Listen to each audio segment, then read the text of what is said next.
Hey everyone, welcome back to the channel. In this video, I'll show you how to add contacts on WhatsApp Web the easy way. Simply open your web browser and go to web.whatsapp.com. You will need to scan the QR code using your WhatsApp mobile app to log in. Once logged in, you'll see your chats and contacts on the left-hand side. Next, click on the New Chat icon to add a new contact.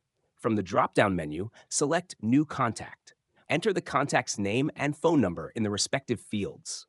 Make sure the country code is correct, especially for international numbers.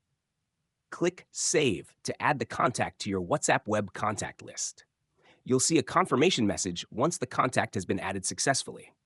Sometimes you may need to refresh WhatsApp web to see the new contact in your list. And that's it. You've successfully learned how to add contacts on WhatsApp web. It's that simple. Thanks for watching, and don't forget to like, share, and subscribe for more helpful tutorials.